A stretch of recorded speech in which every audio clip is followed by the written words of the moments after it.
Papa lagi jenguk bayi. Kebetulan teman papa istrinya melahirkan. Ucap Alfredo. Oh, aku pikir siapa? Pah, aku minta papa selalu ada di samping aku. Ucap Fedra. Fedra, papa nggak bisa menentukan kapan harus pulang atau tidak. Karena pekerjaan papa akhir-akhir ini banyak sekali. Ucap Alfredo. Pah, papa jangan banyak beralasan ya. Kata temanku yang papanya menjadi karyawan papa, dia bilang tidak ada pekerjaan. Ucap Fedra. Apa dia selalu memantau papa? Jangan mudah percaya. Papa sedang banyak kerjaan. Kamu harus mandiri. Jangan selalu bergantung sama papa. Ucap Alfredo. Fedra menutup teleponnya. Dia kesal dengan ayahnya. Esoknya saat di kampus, Fedra sempat ngobrol dengan Dora. Dora selalu saja mempengaruhi Fedra masalah Alfredo. Kamu kayaknya frustasi banget ya? Tanya Dora. Iya, aku frustasi banget. Hampir 1 tahun papaku sibuk banget. Ucap Fedra sambil mengocek minumannya. Sibuk apa sibuk? Goda Dora. Ya sibuk lah. Papa jarang banget kayak gini. Ucap Fedra. Kabar dari papaku katanya papamu sudah menikah lagi. Ucap Dora. Fedra menoleh ke arah Dora seraya terkejut. Dengan siapa? Tanya Fedra. Ah, percuma saja aku bilang sama kamu. Pasti kamu gak akan percaya. Kamu pasti bilang kalau aku fitnah. Ucap Dora. Enggak lah. Asal apa yang kamu bilang adalah suatu fakta beserta bukti yang bisa dipertanggungjawabkan. Ucap Fedra. Kalau kamu maunya kayak gitu ya cari aja faktanya sendiri. Dengan siapa sekarang papamu sedang dekat? Ucap Dora. Dora, aku mohon jangan kayak gitu. Oke lah, kalau kemarin aku gak percaya. Soalnya gak mungkin juga kalau papa aku pacaran sama Gladys. Ucap Fedra memohon. Tuh kan? Masalah Gladys aja sampai hari ini kamu masih gak percaya. Gimana kalau aku ceritain masalah papamu yang sekarang? Ucap Dora. Terus aku harus gimana? Tanya Fedra. Aku gak tahu ya. Biarkan fakta ini aku yang tahu. Kalau kamu mau tahu kejelasannya, sebenarnya coba kamu tanyakan semuanya sama si Gladys. Ucap Dora sambil meninggalkan Fedra. Fedra coba membuka ponselnya dan mencari nomor Gladys dan segera menelponnya. Gladys saat itu tengah berada di dapur. Dia segera mengangkat telepon dari Fedra. Halo Fedra, sapa Gladys. Hai, gimana kabar kamu? Tanya Fedra. Aku baik, jawab Gladys dengan suara sedikit berbisik. Aku mau nanya sama kamu. Siapa tahu aja kamu bisa kasih info sama aku. Ucap Fedra. Info apa? Tanya Gladys. Dengan siapa papaku dekat? Tanya Fedra. Dekat apanya? Tanya Gladys. Iya, dengan siapa papa aku menikah? Soalnya akhir-akhir ini dia jarang sekali ada di rumah. Apa jangan-jangan kamu menyembunyikan semua dari aku? Apa kamu tahu siapa perempuan itu? Tanya Fedra. Aku nggak tahu. Maksud kamu Fedra? Ucap Gladys. Tiba-tiba terdengar suara bayi menangis dan Gladys mulai panik. Gladys, kok ada suara bayi? Tanya Fedra. Iya itu anak tetanggaku. Dia nitipin anaknya di sini. Ucap Gladys dengan segera menutup teleponnya. Fedra merasa heran dengan sikap Gladys yang mulai aneh. Namun dia meyakini kalau Gladys tidak ada kaitannya dengan ayahnya yang tiba-tiba saja jarang pulang dan berubah. Di apartemennya Gladys tengah menyusui bayinya. Tanpa disadari, ternyata Ramos datang dan melihat pemandangan seorang ibu muda yang tengah mengasihi bayinya. Hai Gladys, sapa Ramos. Mau apa kamu kesini? Tanya Gladys. Aku cuma mau menjenguk kamu dan bayi kita, ucap Ramos. Apa maksud kamu? Jangan bicara yang aneh-aneh ya, ucap Gladys. Aku gak bicara yang aneh-aneh kok. Kita saja pernah berbuat dan kebetulan aku gak pakai pengaman.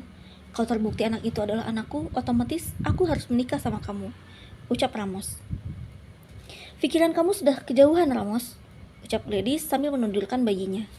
Dan dia mulai kembali berhadapan dengan Ramos. Kalau kamu gak mau nikah, gak apa-apa.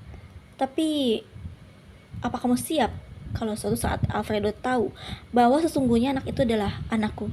Pasti kamu bakal diusir.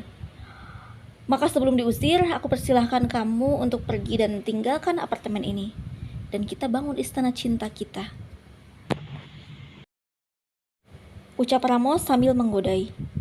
Namun Gladys sama sekali tidak tergiur dengan tawaran Ramos dan mengusirnya.